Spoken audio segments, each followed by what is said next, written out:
start of the school year means many parents have said goodbye to their youngest son or daughter. With their children off to college or to start a life of their own, their home, once bustling with activity, is now quiet and empty.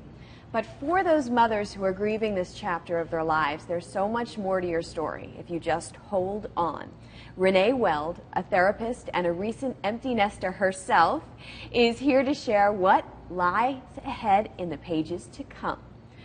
Thank you so much for being here. Oh, Meredith, it's great to be here. Thank you for having me. So tell me a little bit, Renee, about empty nest syndrome. What is it?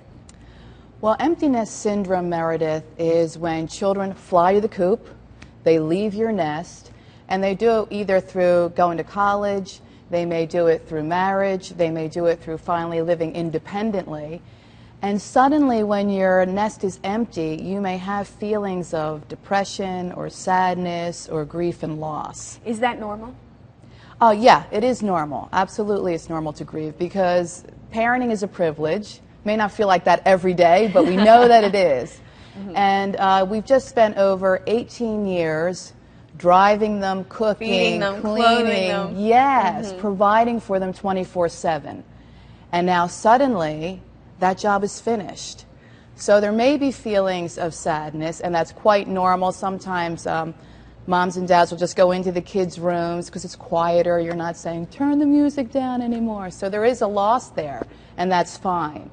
Now, sometimes if it's overly excessive, if you're crying excessively, or you don't want to go to work possibly, or you don't want to see your friends, or your eating patterns have changed, then that's the time to get help. That's the time to go get professional help, yes. If it's disturbing your normal day-to-day activity, yes, then get some help. But yes, a little bit of grief and mourning. And if you're not suffering any, is that normal too? If you're not suffering any, that's completely normal too. Okay, yes. Well, that's good to know. So if you are, what are some steps that we can take to get through the process of the empty nest syndrome?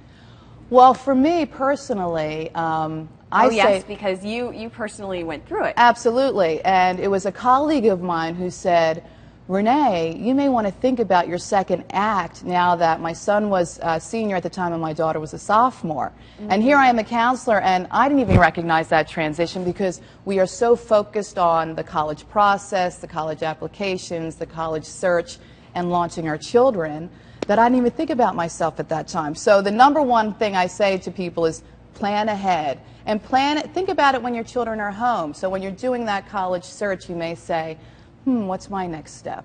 And that's what you're saying, your second act, meaning the next step that you're going to take while you're helping them get up and take flight. That's thinking exactly about right. yourself. And so what are you going to do next? And what are some of those things that we might be able to do next? It is the second act. I think it's an incredible opportunity. So once you get past the grief, there is relief, and then there's really joy.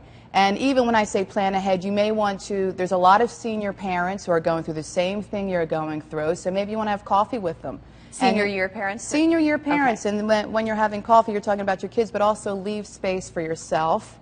Get on the websites. You can Google empty nesters, and there's a lot of websites there with a lot of information. There's chat rooms you can go into. There's books you can read. So find friends. So find network, friends. Connect. Network, yes. Know you're not alone. Yes, exactly. And I guess it's a great time for hobbies. Great time for hobbies because you know, you can make a list, and that's why I say to people, start making a list of the things that you want to do. Maybe you want to go finish a degree. Maybe you want to start a degree or just take some classes that are interesting to you. A lot of women volunteer at this particular time in their lives. They volunteer to a charity that has heart and meaning for them. They travel. And also it's a time to really, if you're married, to allow your spouse to take priority so that both of you are sharing a dream together. So I may say to myself, okay, what's my dream? And then I can go to my spouse and say, well, what are your dreams? And really start coming up with a plan together. Well, and kind of reintroduce each other yes. to each other again. Because yes. I can imagine, I mean, you've had 18 years of focusing on these other beings in your life, and both of you putting your time and energy in. Sometimes there can be some things that are let go, or maybe, you know, just that reconnecting with your spouse. Absolutely. It's got to be a great time for that. Absolutely is. And it may be difficult Because sometimes you're like, who are you now? What do we talk about? Because we always had games to go to and activities to go to through our children.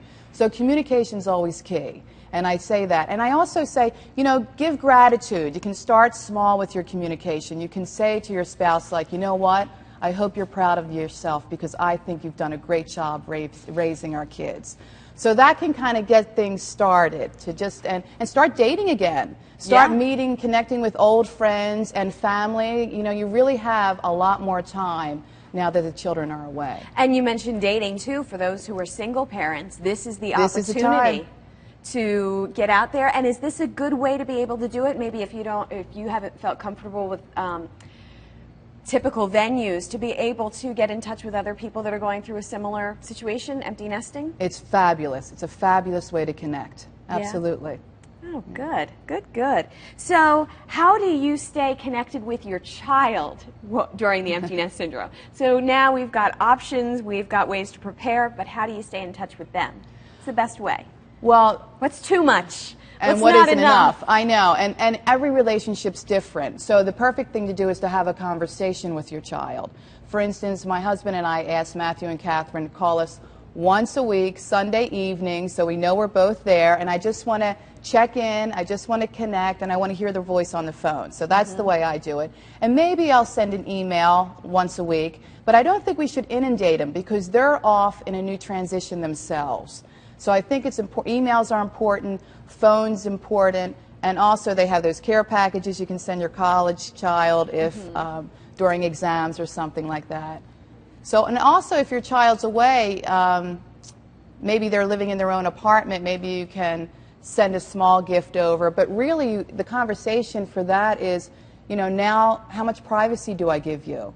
So there's a lot of different options. If somebody moved away from marriage, you want to honor and respect their new family. So you want to have a conversation. That's a whole topic in and of itself, too, isn't it? Yes. That idea of being able to respect that. Now, when we're talking about empty nesters, we're not just talking about moms, are we? No, we're not. We're talking about Dads dads as too. well, because a lot of dads are now involved in child care as well. So they may be going through the empty nest syndrome as not as much single dads, as single dads too. So you want to get support, and there's support out there to help you. And I love community colleges too, because there you can do interest, further your education, you career can find assessments. Yes. Excellent. Renee, thank you so much for coming today. Well, It was thanks great for having talking to me, you. Meredith. Look forward to having you again.